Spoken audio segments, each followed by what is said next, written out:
I don't believe that we're truly independent. We're interdependent. We're social beings. We need each other. But we have created this sort of independence that's like, I can do this myself. I got it. I don't need anyone. It's like, I don't want that. That shit's tiring. Life is so short. Give yourself permission to do that thing that you really desire to do. I am here to ground, is to remain in the women of their power. Only 5% of our behaviors and our thoughts are conscious. Which is crazy. 95% is not. Courage is needed, but I also feel like we're designed for it. This is why we seek adrenaline things. This is why we seek love, because it makes us feel alive. I actually see that like more and more now in younger women that are asking the deeper questions. What am I passionate about? If you want to be known, you know yourself first. Yeah, if you want to be seen, you see yourself first. It's a scary place to be too, because that's where you start to see the truth. Ladies, welcome to another episode on the podcast. Get ready to ignite your inner fire and unleash the power of your femininity today, because we are joined by the dynamic force of nature herself, Anabel. As a beacon of wisdom and empowerment, Anabel is not just a coach, she's a catalyst for change, a visionary guiding women to reclaim their strength and embrace their true selves. I hope that you will leave this episode inspired, empowered, and ready to conquer the world. Anabel, welcome to the podcast. Wow, thank you. Thank you. That's so kind. Of course. Yeah, I'm going to use that actually.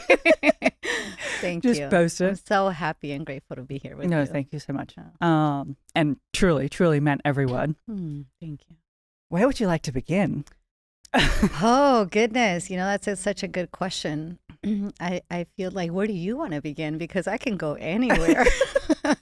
Let's get ready for a ride, everyone. All right. I like to start with a deep question. So if you could call yourself, if you could call yourself from your past, present, or future and give that version 20 seconds of advice, what would you say and what version would you call? Oh, that's such a good question. I actually was having this conversation yesterday with someone and saying, like, I feel like what I have realized now is that in the now, when I am present, I am actually my future self and my past self.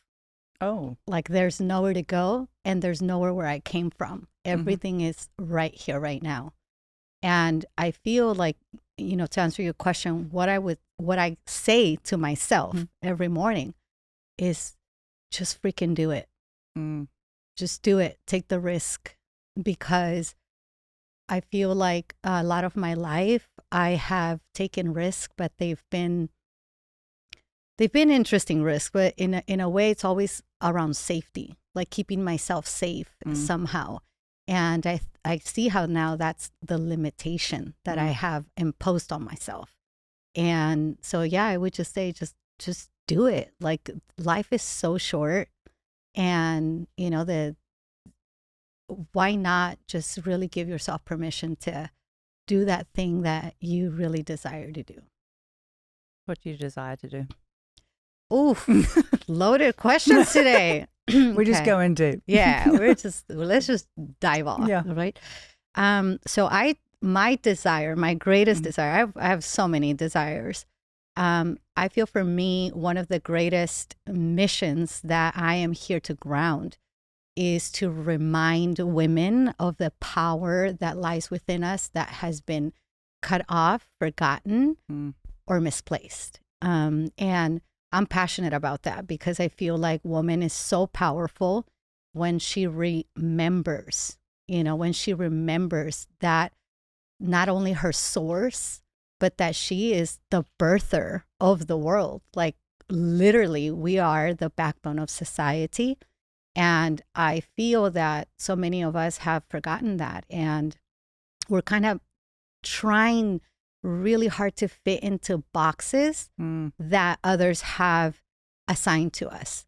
And so I just want to invite every woman that I run into and I meet, like, get out of the fucking box. Actually, there's not even a box. Yeah, we made the box. Yeah, and we just kind of choose to play along. Like, okay, this is who I am. This is what I will do because my parents said so, because society says so, or because, this is I feel I need to do this. But really, when and that's the one gift of getting older, is that, you're still so young, and I'm sure your audience is also youthful. But one of the things that happens that I love about getting older is, one, you stop giving less fucks about what everybody else thinks you should do. But also you realize that how much energy we spend and we waste on trying to maintain those boxes when you're not even happy in it. You don't even want that box. So there is I think with time, and I actually see that like more and more now in younger women that are asking the deeper questions. What am I passionate about? What is like alive in my soul and my being that I want to express, instead of just following what everybody says we should be doing. Like what previous generations told us was the thing to do. The success, or this is what's going to keep you safe, right? So do you think the pendulum's swinging then?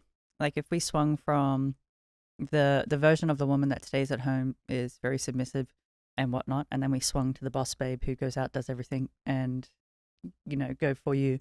Do you think we're swinging back to a center where we're not either or, but we're trying to find ourselves in the process? Yes, I sure pray for that, because I'm all about that middle path. We are not going to go back to the early 1900s of, being that submissive sort of space, because even if we wanted to, that doesn't exist. That's the beauty of evolving, of evolution, right? And I feel that there's been an overcorrection of that, which of course we also benefit and stand on the shoulders of women who took that path, right? Yes. So acknowledging that, and also now what is ours to, what is the movement that we're carrying forth? And I feel like that's where that comes in, is that, I say I'm really passionate about like this full spectrum of woman, where like, do I want, I don't believe that we're truly independent, we're interdependent in the sense that we're social beings. We need each other, but we have created this sort of independence that's like, I can do this myself. I got it. I don't need anyone. It's like, I don't want that. That shit's tiring. It's hard. It's exhausting. I'm like, no, honey. Yes, will you please? Yeah. Yes, thank you. And do whatever you want from me. Yeah. And I think that's what happened, right? That it was, we got out of that housewife sort of thing, and we're like, oh my God, that's terrible. I'll never do that. I'll never be that. I'm going to make my own money. I'm going to create my own thing. Yep. But then what you realize is that we're now like climbing corporate ladders and all of these things that are leaving us unhealthy, depleted, tired, exhausted, and with adrenal fatigue, and the thing is that our bodies are not designed to thrive inside of that kind of system. And so I feel that, yes, we get to be creators, and we also get to, to go be home. We get to care for our home. The mother is such an important piece of the household, of like how the family unit grows out of that, really reflects the depletion, the presence, or, all of that the mother embodies. And we are not in a culture where that's supported. We're not in a culture where the mom is, helped in the ways that she needs to be helped, which is why we have a crisis of postpartum depression, and all these other different things. So yes, middle path all the way. Like, yes, I want to be taken care of in certain ways. And I also want to care for, because I think that when we realize that as women, we have values and gifts that men do not have, and men have values and gifts that women do not have. And only together we can really, we can come together and harmonize. That's really the beauty of it. Men cannot do the things we can, but I cannot do the things that men can either. I'm not designed that way. So I don't want that. I don't need to prove anything. And I think that most of us spend too much time trying to prove that, that we can do it. that we can do it. It's like, well, we can do it, but do we want to do Yeah. it? I don't want to do it. Exactly. Like at all. Yeah. What do you think some of the misconceptions or stereotypes are around like the femininity of either sexes, basically? Because we both have the feminine traits. Yeah, so true. Men also have that feminine essence in themselves. I feel that there's so many misconceptions about it. I think that sometimes when I speak to people, people think that feminine is, this kind of like goddessy, in dresses, prancing down the flower fields, and just being like caring all the time, and like I actually carefree. Yeah, carefree. And I that is part of it. And I absolutely love that. And also, I think that what we're missing is that there's also a fierce feminine. There's also a feminine that is assertive, a feminine that values herself, a feminine that has boundaries. And that feminine is actually what keeps us healthy and what creates the ability to play in the other aspect of the softer, gentler, nourishing feminine. And I think that through culture and religion, even, we've been cut off in the sense of there's two aspects, and you either get to be like that seductive, wild woman, or siren. or you're this Mother Mary, kind of caring all the time, and you're the doormat. Yeah. And those are shadows of the feminine. But I feel that when you start to work together and letting go of like the good girl programming that we have, and also embracing a lot of those things that have been cut off, and exploring our sexuality, our sensuality, exploring those aspects of ourselves, we can bring them together so that they're, and that's the full spectrum. That's the ability to be assertive without being passive or aggressive, and again, the middle path, as we've been saying, would be that assertiveness, asking for what you need, asking for, like the clarity that you need without it being, this sort of aggressiveness. Because I also feel that because we don't pay attention to those things, we wait until we can't take it anymore. It's like a push to the limit. I do this. Push to the limit, and then I'm going to say something. Yes, exactly. It's like you let it go, let it go, let it go. You're like, I don't want to rock the boat. I don't want to rock the boat. It's not a big deal. It's fine. Fine. But then you wake up one morning and you're like, you know what? Screw this. Like, it is a big deal. It is a big deal. Exactly. So I think that, that there's ways in which we can get familiar with ourselves in that way, so that we don't have to wait until we're like at the end, at the limit inside of that. But we're also not repressing everything, because that's the other thing. When you're agreeable and all the time, even when you don't want to be, and you're just keeping all that inside, it starts to really metabolize into your tissue, and it becomes health things down the line. It becomes that adrenal fatigue. It becomes like the hormonal imbalances that arise, because as women, our hormonal system our endocrine system is so sensitive, and it's sensitive to cycles, it's sensitive to circadian rhythms, it's sensitive to those things. So when we override what we are feeling, it really affects us in our health way, not just in our mental health, but our physical health. How do I navigate that in a world that's built for a man, though?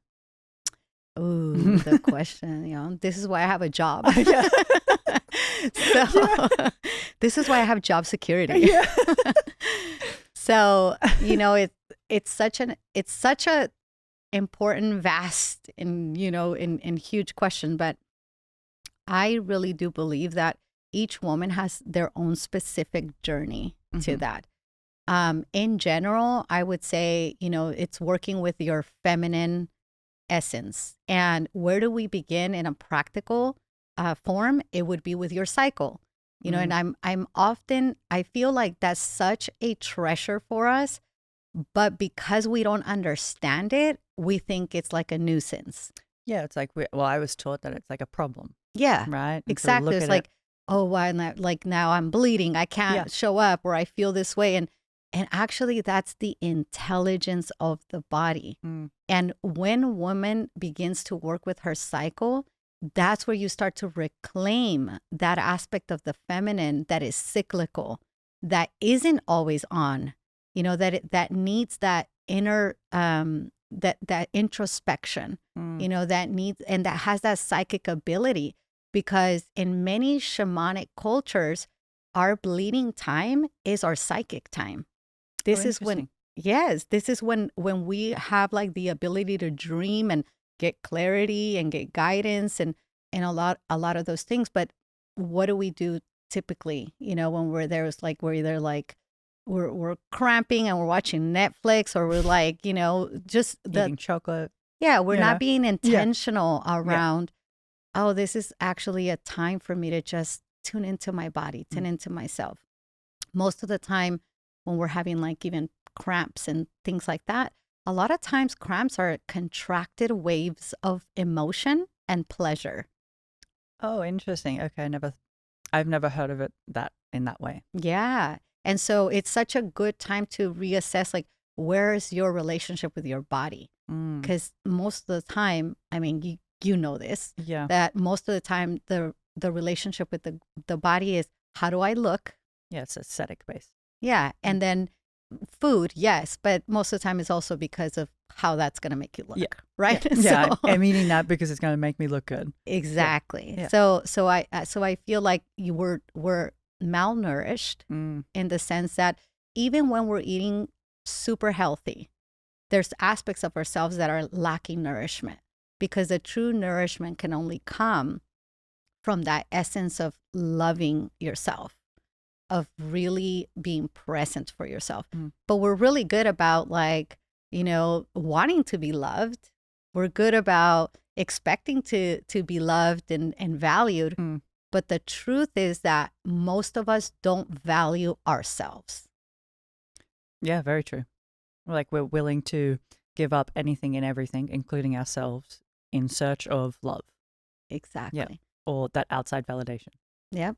And that's where we exchange our power for that external love. And, we negotiate our own selves. And so many of us spend lifetimes doing this, like saying, okay, I will put myself last because this is what I have to do, or, working ourselves crazy until we're sick and now we have to stop.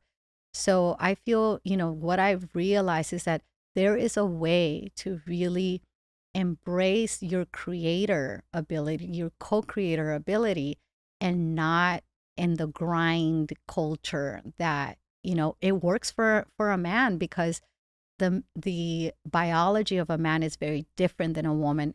And I mean, when you begin to go down these rabbit holes, so you understand that, even the way that supplements, like when we're taking supplements and things like that, most of them, probably, I think it was something like 90% of supplements, when they say take 2 pills or whatever it is, it's based on studies done on men, not on women's body. Interesting.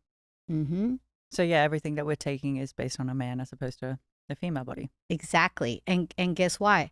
Why do they do that? Because they think that, well, they a woman's body is too unstable for studies. And not only that, and why is it unstable? Is because a woman goes through a cycle of 28 days every month. And that same cycle, a man goes through that in 24 hours. I did know that.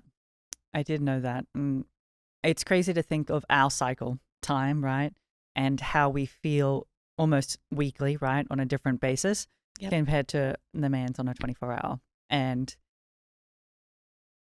like, it's why he's able to perform and go out and do what he does. And we can't necessarily do the same thing without killing ourselves. Yep. But we're out there trying. They're like, we'll show you. Yeah, exactly. And that's the thing, that because we think that that's the only way that we can create some, like, thrive, it's an illusion that we are going to thrive in that way. It's like the sex war is like, I don't know whether it's getting worse. And maybe it's because social media is about that, it can be fed and it's easier to see. Mm-hmm. But it's almost like on some level, neither of the sexes want to admit that we both need each other. It's terrible, isn't it? Yeah, it's like I'll stay here and say it's the man's fault. Mm-hmm. And the man will be over there and he'll be like, well, it's women's fault. Mm-hmm. Well, it's like, no, on some level, it's both our fault. Mm-hmm. And on some level, it's like neither of us are wanting to compromise, to come back together, to be like, maybe you were right a little bit and maybe I was right too. And we're probably both a little wrong. How do you think femininity or the roles that women play right now works into that dynamic?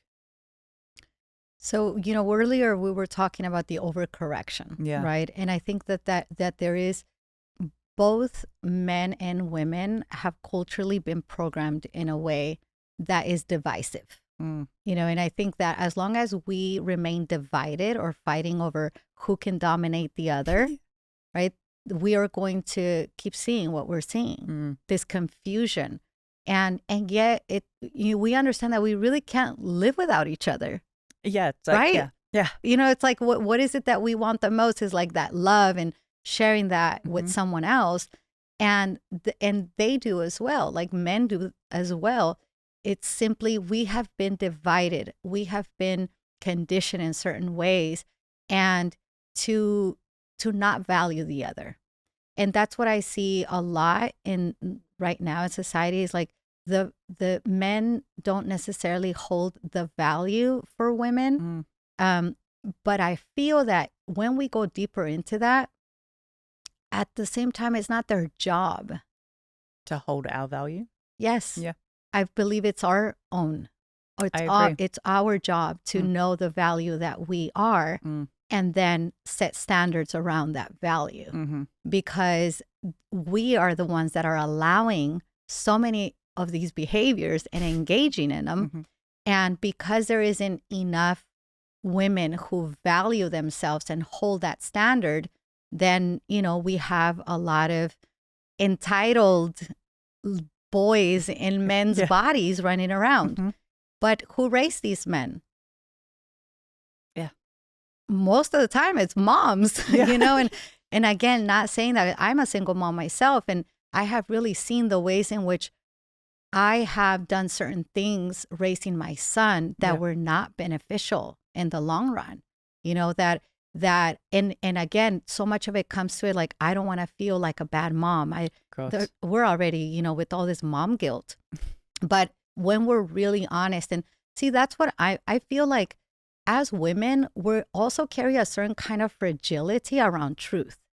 And that for me is so like, I don't want these freaking Band-Aids anymore. I want to take off all the Band-Aids and I want to get to the root of like this festering shit that is at the bottom of it, but with that, we also have to cultivate the strength and the availability to be with truth, because most of the time we say we want truth, but we really don't. No. We want to hear what we want to hear. Yeah, it's like our version of the truth, right? Yes. Not the actual truth. Yes. Yeah. And so, and when we cannot be with truth, it's only because we are not located in ourselves. We are locating ourselves in images and boxes and other people, in expectations, versus I want what is true, real, and nourishment for me, not just what I think that, I want.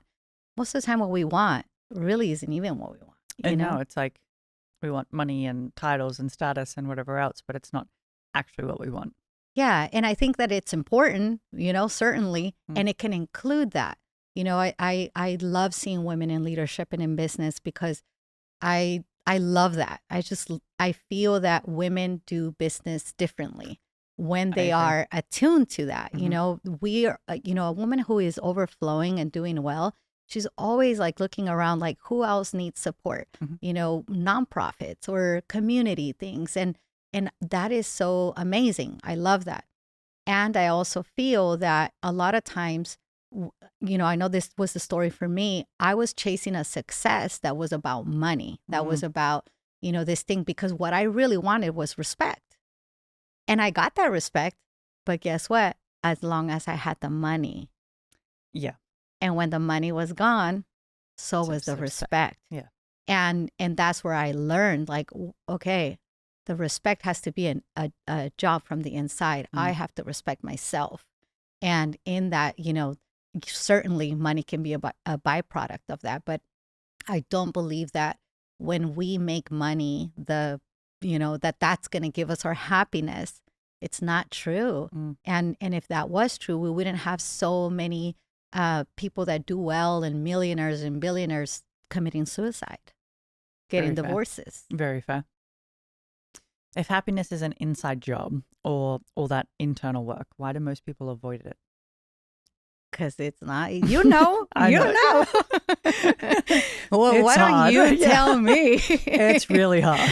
It really is. It's challenging. Yeah. And I think that that's what it is. It's that there's an aspect of us that is not up for the challenge. Yeah. And that so many times I feel like a third of the work of doing inner work is getting yourself there, because that's challenging, to actually be really honest with yourself around like the things that are toxic in us, because it's easier to say like, oh, that's a toxic person. Oh, it's them. It's the man. It's my friend. It's my, to blame is just so disempowering to ourselves. So I think that that's the challenging part, is to get to a place where you're like, okay, how am I getting in my own way? How am I sabotaging my desire for love? How am I sabotaging my desire to do well and thrive in life? So yeah, it's challenging. Courage is needed, but I also feel like we're designed for it. We really are. When you think about the level of hard things that people can do, right? Or the hard things that people might go through, right? Losing someone, death, that type of stuff. When you look at it on that scale, doing the work and facing the truth of yourself doesn't feel that scary. Like when you compare it, it is hard. And being able to sit with yourself and your truth or whatever it might be, or the things that you might have done, isn't the most comfortable thing in the world. But when you get through it, it's like, oh, this lightness comes about, or an energetic opening comes about as well. Yes. Well, and I feel like that's when you start to experience being alive. Yeah. Right? Because it's that this is why we seek adrenaline things. This is why we seek love, because it makes us feel alive. And this is why we're so chasing it, because like, I want to feel alive. I want to feel love. I want to be, these. You just spoke to my soul. I chase adrenaline things all the time. But see, this is, and what is it? And I mean, you've been on your beautiful journey, right? Of introspection and knowing yourself. And so you also understand that like that adrenaline comes in those journeys too. Yeah. In a really different does. way. It really does. I was literally having this conversation with my therapist last night about, like, I know when I'm avoiding something because I start to seek. So it's either seeking to travel because I'm like, oh, I need a holiday. No, you're just trying to avoid. If I'm seeking for a high adrenaline thing, then I'm just trying to feel alive or feel something. If I'm trying to look to keep busy, it's because I'm trying to avoid something, fill the void, whatever that void is. For me currently, it's like, oh, I don't want to sit with myself. So I feel like we all have coping mechanisms or different things that we turn to just to try and avoid sitting with ourselves. It's like the bottom thing. Yes. Yeah. And with so many distractions around us all the time, things moving so fast, it's easy to just avoid it. Go out with your friends, go party, go drink, go on a grueling hike. Yeah, literally. My favorite line is, I'm sorry, I'm too busy. Yeah. Like, sorry, so busy. And now that I'm not busy, I have all the time in the world. Yeah. And it's a scary place to be too. Yes. Because that's where you start to see the truth. And that's what's scary. It's the truth. Sometimes it's easier to pretend that it's somebody else's fault, or that it's how we grew up, but then that's how we get stuck in these stories. Mm. And then we want the fruit and the results of not having that story, but we're still carrying these things with us. Mm. And that aspect of being with yourself and creating those spaces, slowing down, they really have to be intentional, because the world doesn't really offer that, and so. No, it's crazy. Like when you go through something and you're like, oh, I'm still here trying to go through this or grieve through whatever it is. But the world around you is still moving at a very rapid pace. Mm-hmm. Sometimes you don't have that availability or space to be able to be like, oh, I need to sit and process this. So it's like I have to move with time, but I still have to make the time to grieve through the thing. Otherwise, it's coming with me. Mm-hmm. And it'll show up in other fun ways. Yes. And not so fun. No, yeah. Very yes. true. And this is how we bring our things. And then the beautiful thing about our unconscious is that it is always wanting to make itself conscious. Yeah. And so when we're navigating challenges, let's say in relationship, in parenting, in business, when we can really create that space to see where is this coming from for me? Like, why do I feel I need this? What part of me needs this? Or even when we're in conflict and, you know how you start like arguing or whatever it is, and then you say things that you don't even mean in the moment, and such a powerful thing that I'll share with your audience is that when you find yourself in those moments, just placing your hand over your heart and asking yourself, how old am I right now? That's so powerful, because sometimes it's that 16-year-old fighting for her life. Yeah. Sometimes it's that 9-year-old experiencing something that was very traumatizing or violating. And it's that little girl, and so it's so amazing, like how we bring all these things, and what's happening on the surface, the dramas that are happening on the surface, it's just a little window to what's actually happening underneath, like what is really moving. And that's where the work is. And that's why it's scary, because we have to go to those places that we cut off a long time ago. We don't want to experience painful experiences again. And so there's a part of us that the protection mechanisms that's saying, if we do that, this is what's going to happen.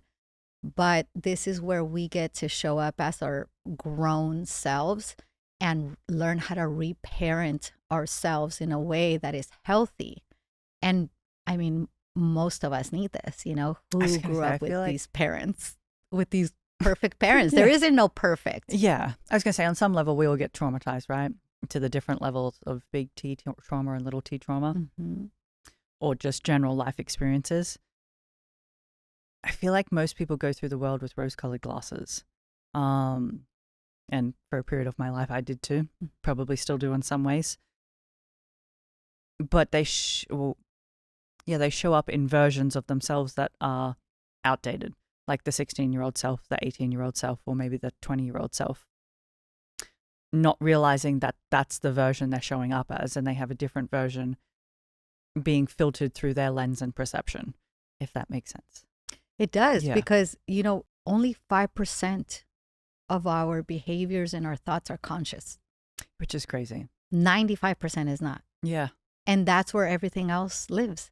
So the 5% is like, I want a healthy relationship.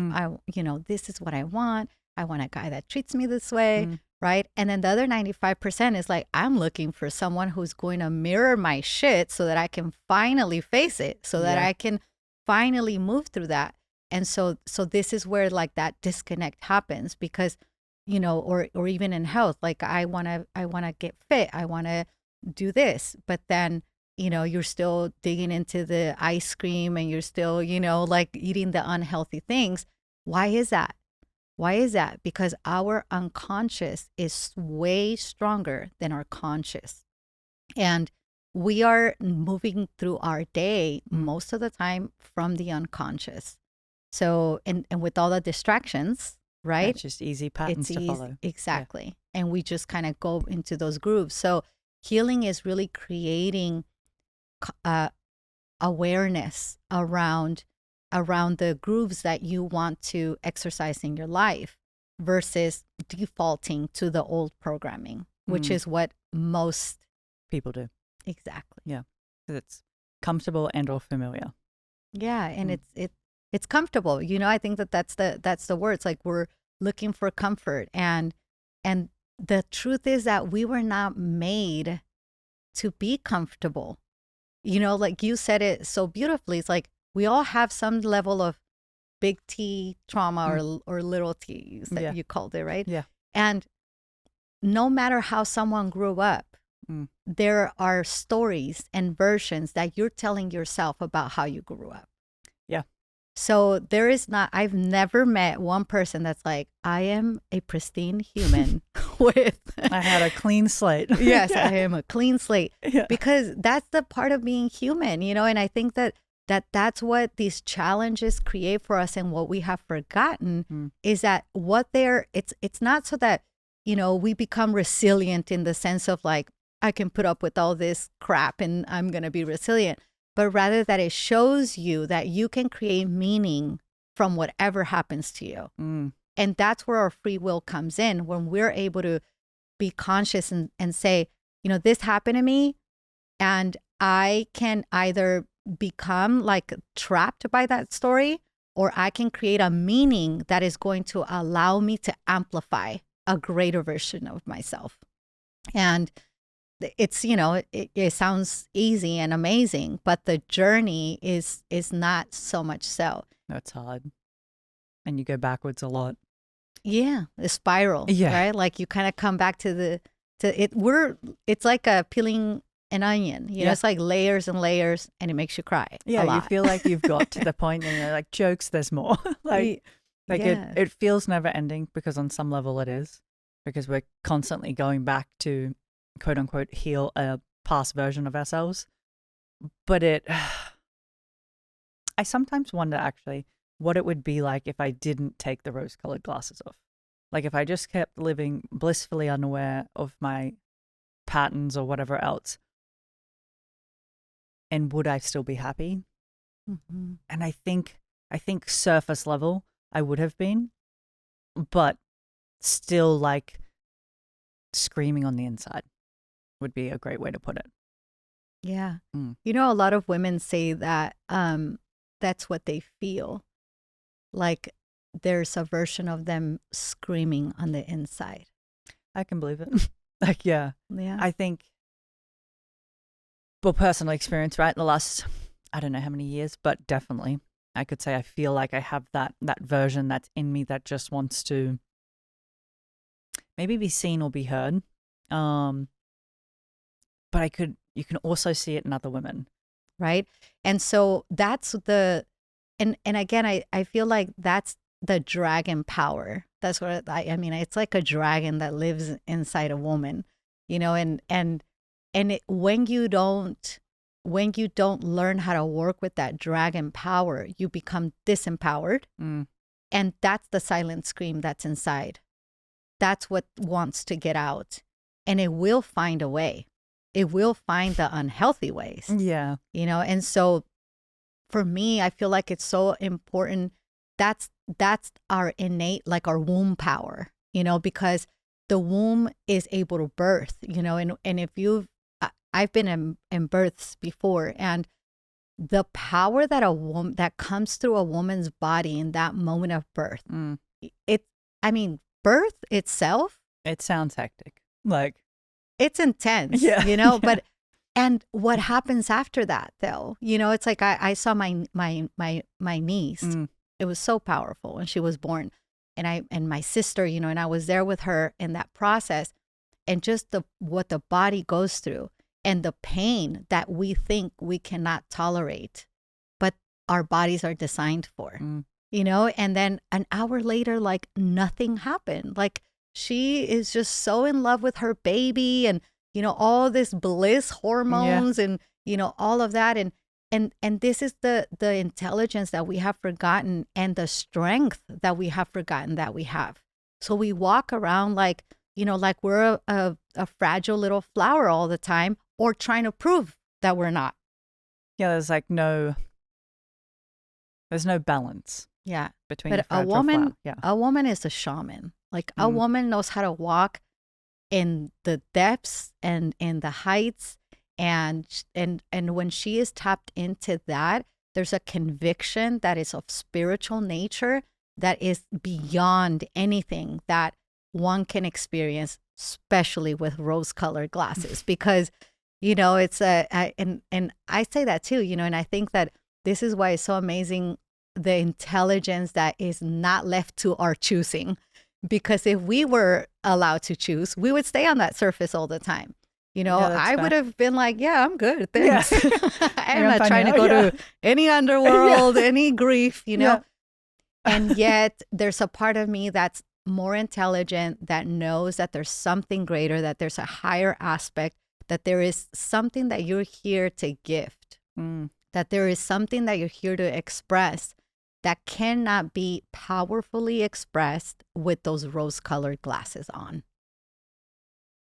And I think that that's the why did these women who were allowed to just exist inside their home and cook and clean and look beautiful and look pretty and all that, why did they have this impulse to get out, what to to find independence, to find like those things that were moving them? And yet again, anytime that we're in one space, and this happens in the healing space as well, it's like you're in one end of it and then you swing to the other end. And then eventually the journey is to come to that middle path of understanding. Right. And that's, we exist cycles within cycles. We exist in cycles of that, the feminist movement, now coming into a feminine movement. I like the revival of the true feminine, the goddess essence. And then within our own lives, we also have those cycles, and they're everywhere. If you look at the cosmos, astrology, like there's cycles that are influencing our bodies, our thoughts, our emotions. But I feel that a woman can come into her true power and become a master of her, I call our waters, right? Because that's what emotions are. It's an ebb and flow. A woman is designed to flow, but she's also can have an awareness of when her emotions are in a place where that's not the place to have a conversation. That's not the place to ask for what you want, and can give herself that. And that's why I feel the monthly cycle is so important, because each week of the cycle is designed to help you thrive in an area of your life that is wholesome. When we're, I call it like when we're in our premenstrual, right? Like that's our dragon days. Like you are intolerant. There are no filters. Angry. Yeah, like there are angry. no filters. Yeah. But that's the time to look at what you're engaging. That's the time to look at what you're allowing in your life. That's the time to look, because there's no filters. The rose-colored glasses are not on. They're on the nightstand. I'm trying to think of every time I made a decision now where will I say in my cycle? Yes. Probably there. Yep. Yeah. And if we learn to track it, we would see that there are certain ways that we behave based on our hormonal cycle. And I believe that. And most of the women that are agreeable and, and pleasing and all that, most of them are on birth control too. Because birth control, what it does, it actually, it doesn't allow your ebb and flow. It just, kind of. Just straight. Yeah. Exactly. You've baselined. Yeah. And that's why when you go into the doctor's office and you're like, I'm feeling this and I'm feeling that.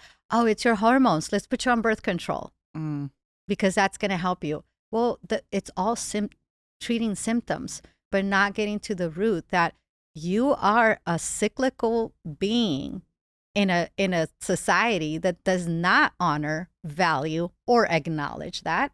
And it's your job to now reclaim that and to say, hey, I'm actually not available for that.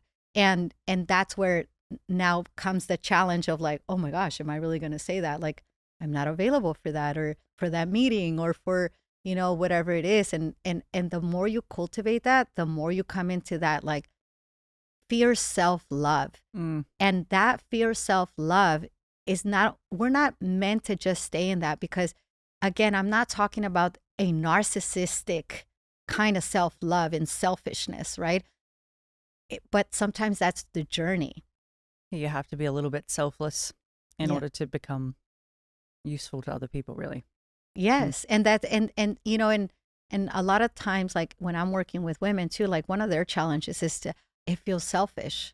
I feel Yeah. selfish, you know, and it's almost like you have to give yourself permission and say like, well, I am going to explore what selfishness looks like in Yeah. life, you know, but knowing that that's not where you're going to now be all the time. It's simply another aspect of yourself that has been cut off, that thinks that doesn't have needs, that everybody else comes first, Mm-hmm. and that should be happy with just hair, nails, and makeup, you know, or a occasional spa day or something Yeah. like that. A handbag. Exactly. Yeah. You know, but that's all so temporary. Mm. And when you're saying that, okay, this is as I navigate that journey of self-love, ultimately where it will bring you is you will always be of benefit to the collective. You will always be of benefit to your community, to your family. And see, this is what a woman of true feminine power knows, is that what's good for her is good for others. Yeah, that's very true. It's like, yeah, take care of myself and then I can take care of others. Yeah, now I'm available. Now I'm available for your emotional upheaval. Now I'm available for this because I'm calm in myself. You know, but what if I'm like walking around just fed up of everything, and then someone comes to me and they're like, do something rude, or they're like throwing up their own emotional upheaval, and now how is that beneficial? Like now I feel more depleted, or I'm more upset, or I blow up. And what did I really solve? Nothing. What I did was release the pressure that was inside of me, but now I can go back and fill it all over again. Now I'm just going to do it again. Yeah. Do you think that's where you mentioned before that women in business and leadership roles is like hugely beneficial, right? Do you think where we go wrong in those roles is not understanding how to show up in a pure, authentic self or a healed version? So we're doing what you just said, where we're taking on so much, burning ourselves out, do the release, go back and do it all again.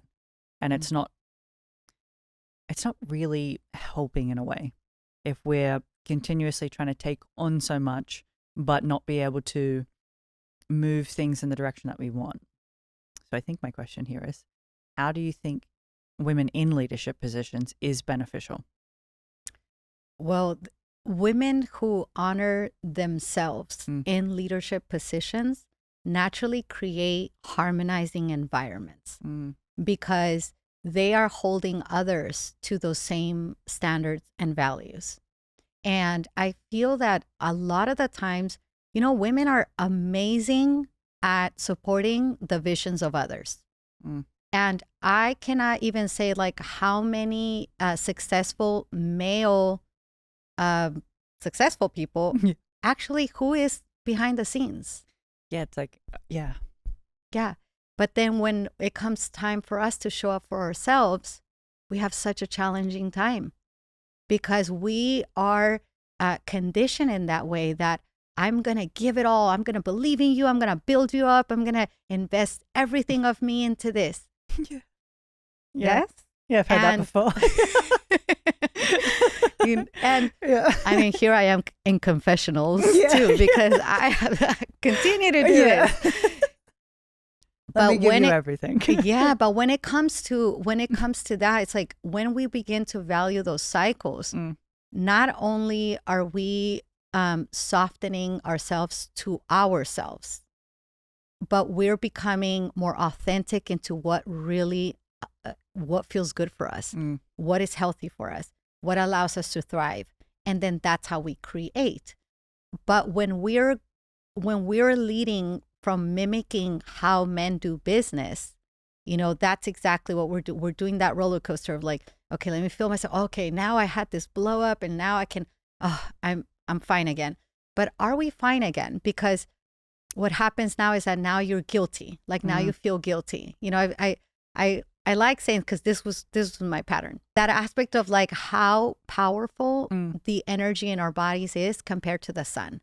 Yeah. And And so whenever I think about that, when I try to make myself kind of agreeable or likable, do you think that nature gives a shit about being likable? Not at all. No. Not a little bit. Yeah. And do you I feel like nature when doesn't give a fuck. Like it doesn't. It doesn't care. No. Yes, exactly. It's like you come at your own risk. Yeah. And I feel like there's something valuable there for us to learn, that nature is always teaching us something. I love also like learning about trees and like their, like the root system, right? Because that's an aspect of ourselves too. And, I used to say this a lot, and hence why I'm probably single. Disclaimer, there's things. When you're pioneering something into the world, that's just how it is. Yeah.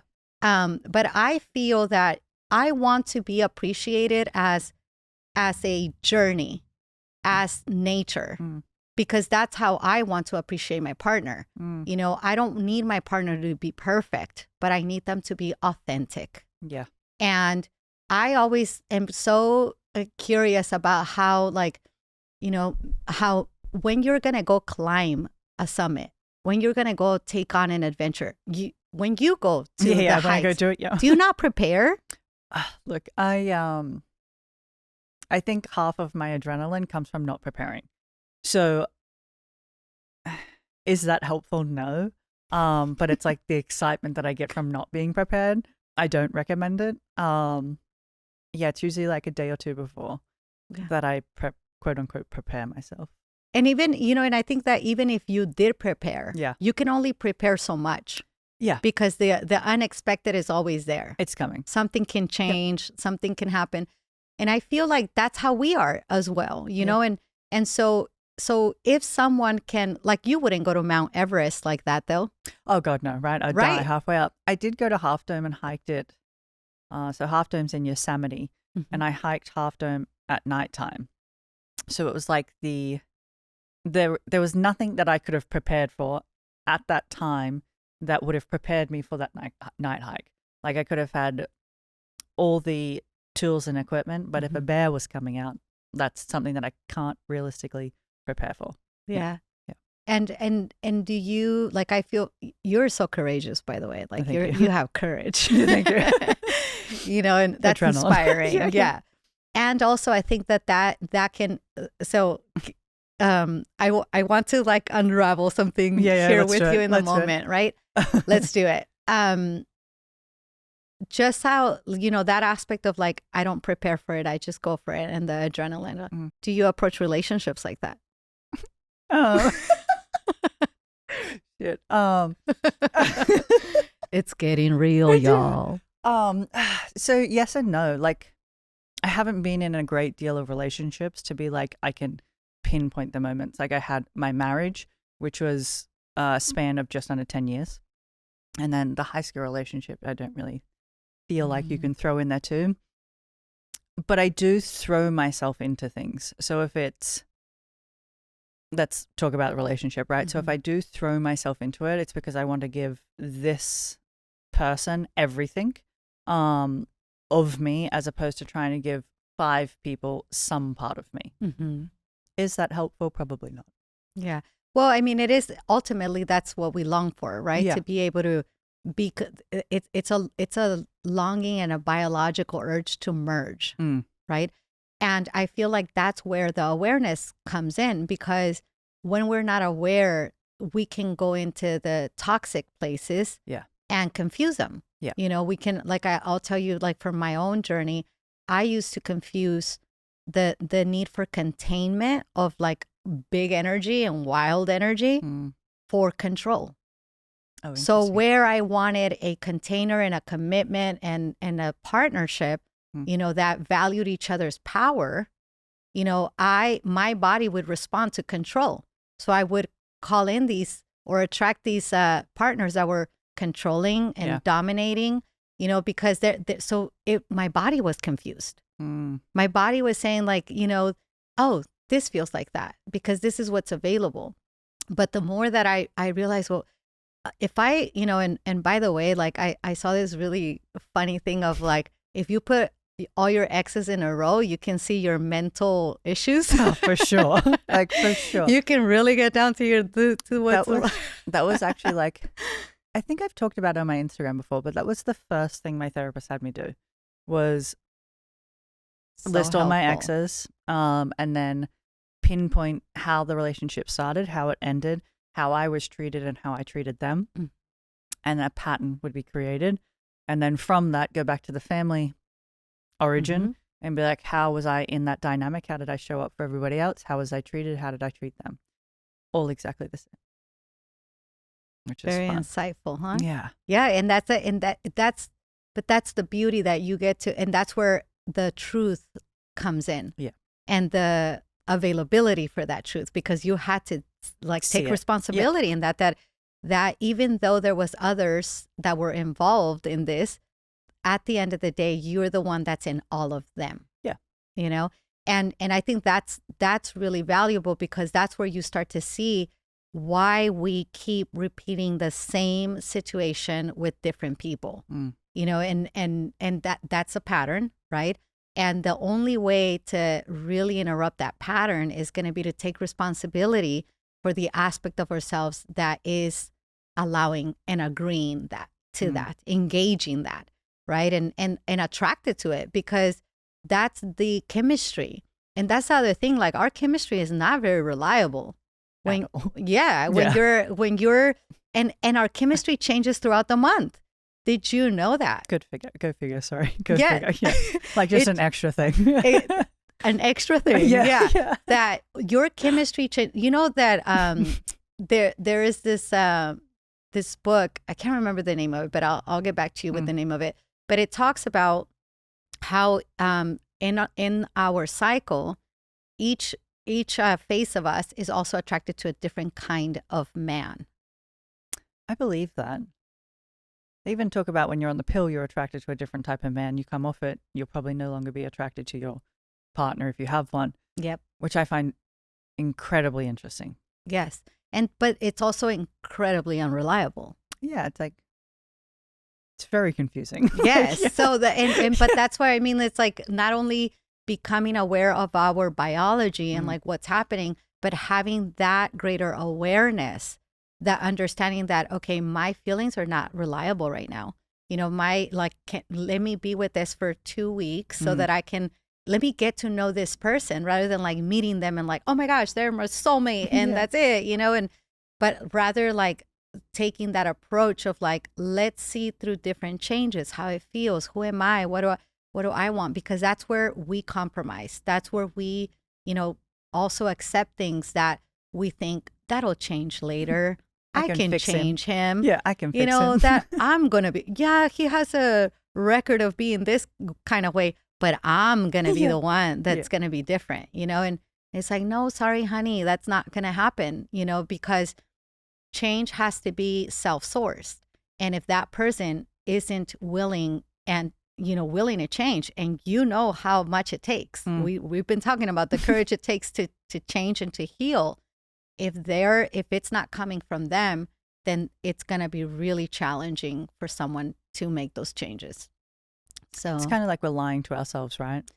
We lie to ourselves to stay in a situation that we feel like is the best one for us, but really, I think on some level, people just want the same thing, which is to be loved. Mm-hmm. So stay in the situation where you feel quote unquote loved, but you're not really being loved. Yeah. It's just a pattern that you used to. Yeah. And you're also not really, and let's say that you do get to keep that. There's a part of you that knows that it isn't real. Yeah. And that's a part of you that becomes the nagging. That's a part of you that becomes like, you know, dissatisfied with the relationship, because you have what you want, but you don't feel that, you know, you're at a deeper level. And I think that that's the difference even between, you know, getting attention, everybody loves getting attention, right?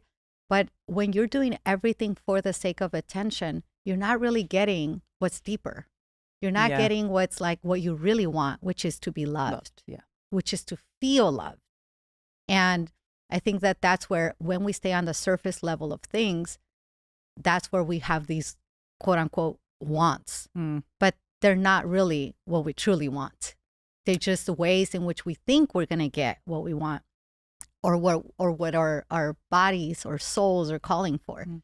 And it is important because I think that we live like these unlived lives when we are accepting breadcrumbs of authenticity.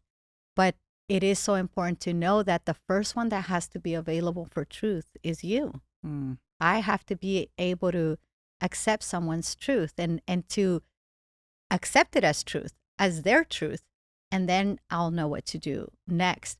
But when I'm trying to convince someone to love me, convince someone that I'm an amazing partner or woman or, business partner, when I'm trying to convince someone, anytime you find yourself trying to convince someone, that's going to be a depleting and disappointing end, because you can't convince anyone to love you. Mm.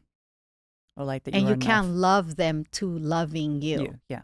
Like, okay, let me love you more and give you more and give, and Is that how women end up bitter, resentful, unhappy, basally?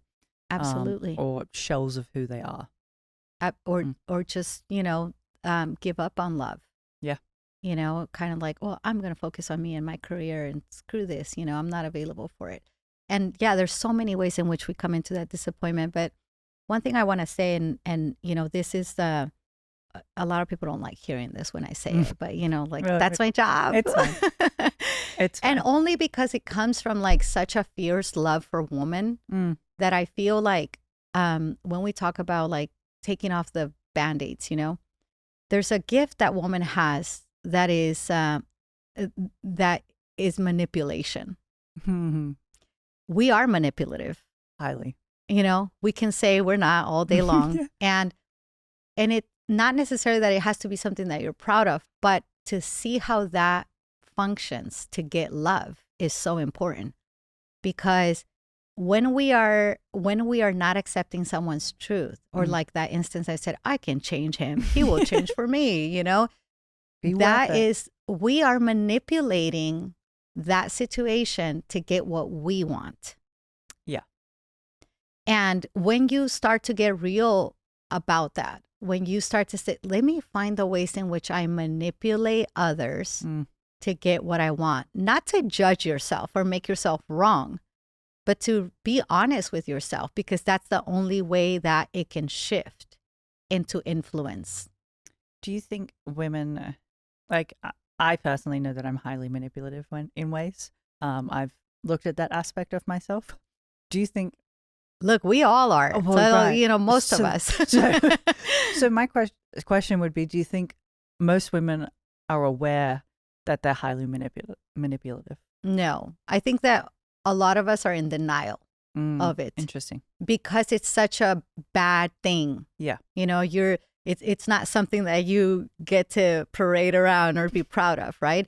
And also because that's if we look at the way that women have been raised, treated generationally, like going back, forever. Generations, manipulation was a survival mechanism, because we couldn't come straight up and ask for what we wanted.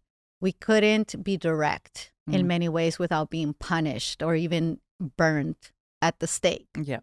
And so we had to get creative on ways to survive. And I feel that that's where a lot of us are still enacting, is the survival mechanism to manipulate into advancement, manipulate ourselves into spaces, into whatever it is. But when we're in denial of it, we're not able to see that that was actually such a creative gift, because what that really is influence. And when it's rooted in self-love, it doesn't have that like selfishness inside of it. And I think that that's really like the reclaiming of that instinctual nature of saying, wow, this is how I manipulate this person or that person, or a partner. And most of us want to be like, we feel better when we're the victim. I mean, let's get real. Yeah. Like, he did this to me. Yeah. I am in this, I am. But it's so disempowering and it doesn't serve us, and it makes us feel better for a while. But I always encourage that at the end of it, like looking at the ways in which that person told you from the beginning who they were through their actions, through their behaviors, but we chose not to see it. You're like, We no, chose to be like, no, it's okay, I don't mind, or we kept and then at the end of it, like we're the ones that are resentful and bitter and upset and and all of that. But we set ourselves up, and I think that that's the thing is that I don't think when we're speaking on it on relations, somehow we landed here in relationships. That's right. It was like next question, so we're good. We're just rolling through things. Is that that actually men are not that difficult to figure out. I've always preferred to hang out with men, and I had to ask myself why. And there's numerous reasons, but one of them is because they're so predictable. I can predict a man so easy, but a woman, it's so hard to predict a female. But a man you can predict all day long. Yeah, well, they're not very creative. Yeah, it's like the same play. I mean, this is not a negative thing, okay? It's not. It's in the way that because again, they're on a 24-hour cycle. Yeah, and we're on 28 days.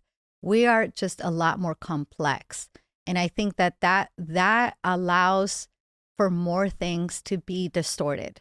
So like the manipulation, right? Like that comes in and we're enacting these things and we're unaware. We don't even know that we're doing this. And so it's so important to know that it all comes down to what you allow within yourself to be honest with. Because from the beginning, someone will show you who they are. Yeah. Someone will show how committed they are. Someone will express how they feel about relationship. Many times it's like, I'm not ready for a relationship. And then you end up in a relationship and then they end up being unfaithful. But it's like from the beginning, it was said they were not ready, but you wanted to make them ready or manipulated the situation for that. Yeah. And I think that that's the thing, going back full circle to what you said at the beginning around men and women, is that men also really feel that. They sense the manipulation. They sense like these undercurrents that are happening. And that's where they feel like that division.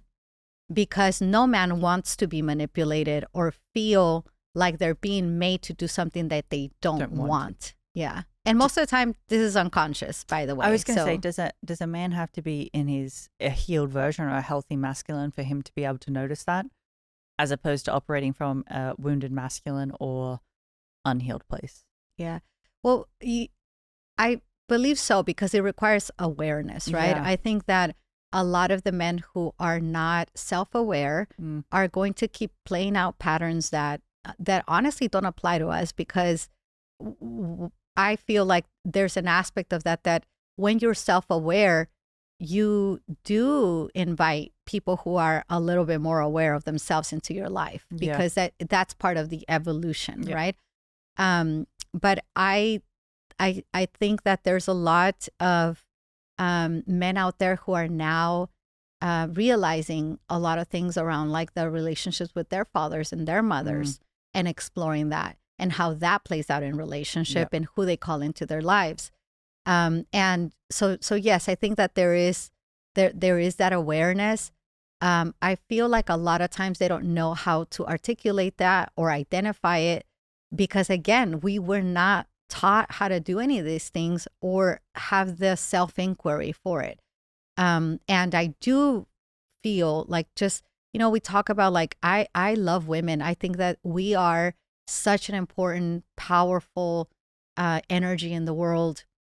I mean, we're literally birthing humans, just in case anybody out there didn't know that. Like that, and creating life, and I feel that that's where that responsibility comes in of, I've got to be honest with myself, because we're perpetuating cycles of distortion, cycles of pain, and then we're just turning around and saying it's their fault.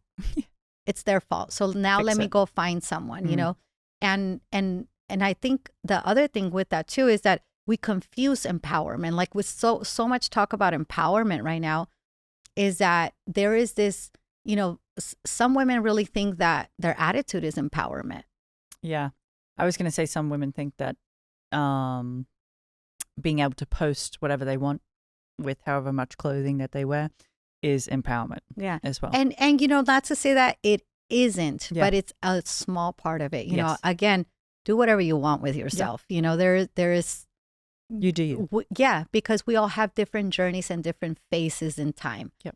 But ultimately, like for me, the aim of it is to arrive at that place where your feminine is embodied into service for the greater, and that invites a different kind of peace and a different kind of value system into your life that allows you to truly feel fulfilled. And I think more than anything, that's what we yearn for, is fulfillment. Maybe not so much happiness, because I think that happy is kind of, it's an emotion. Exactly. Yeah. And it goes up and down, and we live in a world that, where are you really going to go that you're going to be happy all the time? Because wherever you go, there you are. Yeah, I was just going to say, the problem is you. Yeah. Like you're following. Yeah. So when we accept that, some days I am going to be happy and some days I'm not going to be happy. And it doesn't have to mean anything about my value or my worth. It's simply an emotion that moves through. But when I find fulfillment, that means I have the strength to face and to come across whatever it is, because I'm moving from a deeper center. I'm not moved by things that only are going to promise me happiness or safety, or I'm not going to be in a relationship that gives me these things and I should be happy with that, but I'm miserable and I'm staying in it because I think that that's happiness. Yeah. So it's a vast journey, obviously. And I really feel like it is an exciting time because the conversation's being had, but the journey of it, I feel it's going to be, it's going to unfold in its own time. And I've been on this journey for quite a bit. Yeah. But I feel like I'm just at the beginning, and in so many ways, it's like we're learning as we go and finding mentors, finding therapists, finding, reading books that allow you to expand that awareness is so important, because that's what's going to support the process, and isolation and judging yourself and shaming yourself isn't necessarily going to help. Yes. It's not. How does our sexual energy play into all of this? I mean, sexual energy is everything because that's creative energy. It's like our creativity and our sexual energy is linked. It's the same thing. Yeah. Sexual energy is creative energy. I think that we channel it in different ways. We channel our creative life force in different ways. But and I talk about, like, there's sexuality and there's sensuality. Yes. And sexuality can exist without sensuality, but sensuality includes sexuality. Now, that may sound a little confusing, but hang in there.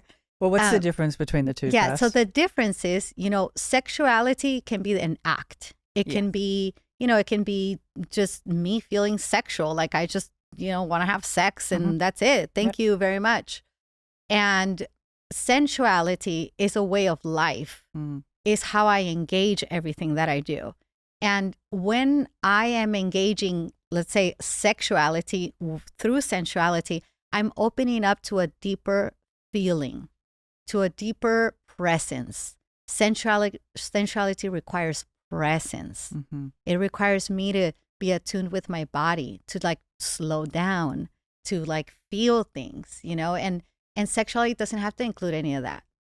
And so I feel like it's such a powerful force that this is why, sex sells. Yeah.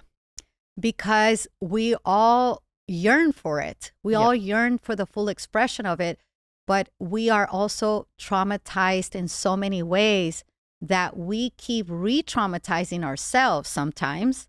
And we think that that's, like that's sexuality that should be explored. I was going to say I think the world's idea of what sexuality is very, very skewed. Very skewed, just based on everything that around sex sells. Mm-hmm. Yeah.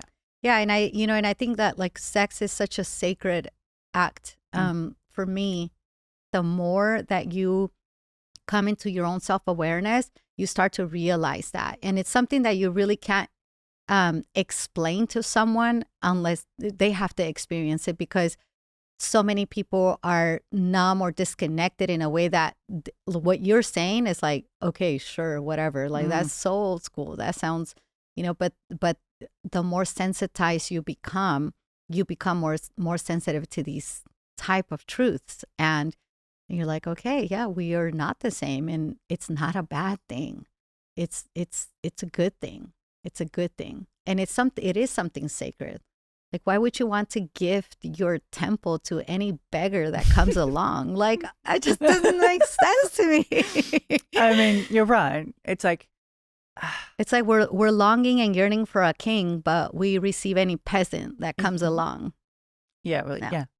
No, that's literally true, because we're asked for the world, and we'll have, Joe from down the street be like, here's $1, and we're like, done, right? We want the world, but we're not willing to wait for the world. Yes, and prepare ourselves, because I think that that's also so important, is that we're not here like sitting on the couch waiting for someone.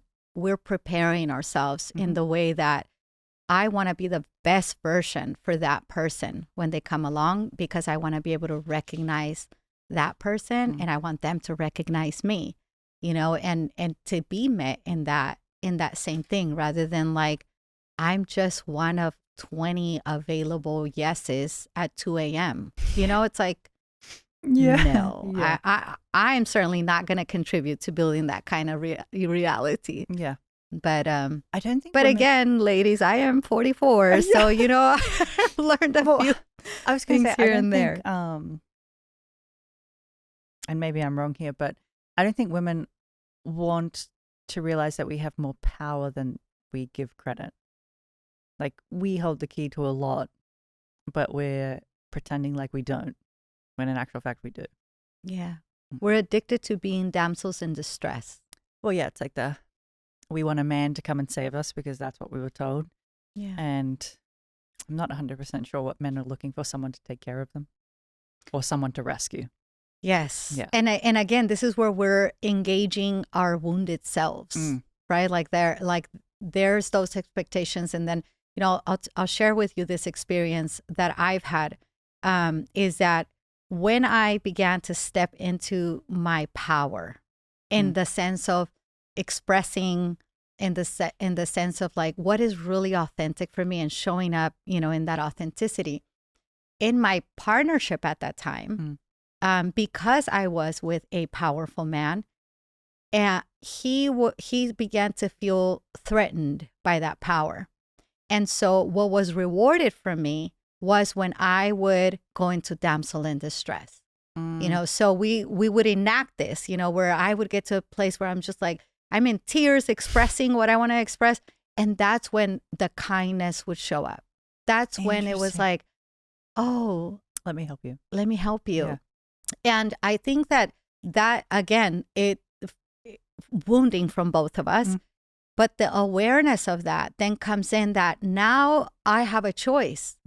I can get that result if I act this way. Yeah. So when I want his attention, what do I need to do? Yeah. Exactly. Yep. But is that truly fulfilling for me? No. And so that's where, we want to be met in power, but then we come into this, that when we do step into that power, there's going to be all those ways in which that's not okay. That's not accepted. And that's where our fierceness really can be exercised in saying this, I am in our free will, because we can choose. Am I going to engage that, or actually, no, thank you, and I'll take my chances, and I think that is a part of woman stepping into her feminine power, because if we are going to call in partnerships where there's power shared, then that's what's going to be required. And if not, then we are going to be in dynamics where one is the dominant one and the other one isn't.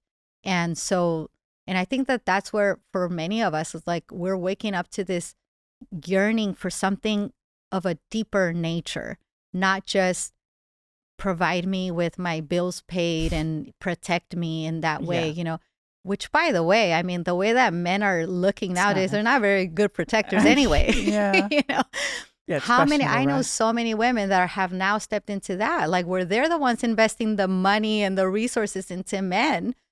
But let's not get into that on this one. That's a whole nother episode. However, you know, I think it is important to know that there is something deeper that is yearning to emerge in relationship, and honoring that is so important, you know, and it does take courage again, because what's accessible is what's easy. It's what's, you know, and you're just hoping for the best. You're hoping that you are going to come across someone who loves you, you know, and so I think that when you mention about the power and how we're afraid of that power, it's like, I think that that's why we are, because sometimes when you do step into that power, you are going to be isolated. You know, and so. You're no longer the agreeable, easy one. You know, you're no longer the one that like, oh, gets to stay on a shelf all pretty until I want to play with you. Like, that's not you anymore. And so there is that discomfort, you know, and so that's where we as women exchange power for love, where we say, I will not exercise this power in exchange for your protection. I will not exercise this, you know, kind of thing in exchange for the security I feel here. And I think that's fine when you have that awareness and you know what you're engaging. But yeah, it isn't, you know, it's not for the faint of heart, definitely. You know, I almost feel like those women who are really called into like that kind of that Joan of Arc energy, that's the ones that are leading and pioneering that. You know, it's that because it requires a level of conviction and a level of connection to something greater that allows that fierceness to really come through. Because otherwise you're, you know, it's like, what's the point? You know, I'm just going to go shopping and wear my rose-colored Gucci's, whatever, you know, it is. Keep the glasses on.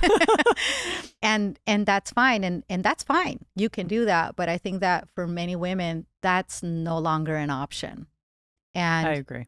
And we spend many years fighting that. You know, we spend many years being like, no, maybe a little bit longer. No, maybe, you know, but at the end of the day, you know in your belly when you're being called to go deeper. Yeah, I agree. Someone who's sitting at home listening to this and they're checking off like, oh, I'm feeling resentful or bitter, or I know that I tend to manipulate situations, people, whatever, to get what I need. Where should that person start? Or like, give me 3 things of where they should start to reconnect with their feminine. That's beautiful. Well, I would say one we've been talking about is connecting with your cycle. I think that that's a huge endeavor in itself. So connecting with your cycle and journaling throughout it. A second one I would say would be to write out the stories that you tell yourself about what is feminine, like what is feminine to you. And getting to know, like, these are the stories I tell myself about being feminine. You know, I have to be nice, or, you know, and so that that could be like a little journaling session in the spa, whatever, I don't know. And then third, I would say start listening to podcasts, start listening to people that are having those conversations so that you can find yourself inside them. Because I think that that's so important too, is to learn how to locate yourself. Like, where am I right now? You know, because there's so much information out there that you've got to begin where you are. So whatever your challenge is, pick one, like the most obvious one, and start there. You know, whether that's like even like a eating disorder, or, a relationship thing, whatever your greatest challenge has been up till now, start there and approach it. What are the stories that you tell yourself about that? And start to unravel that, journaling about it. So, was that 3? It was. Yeah.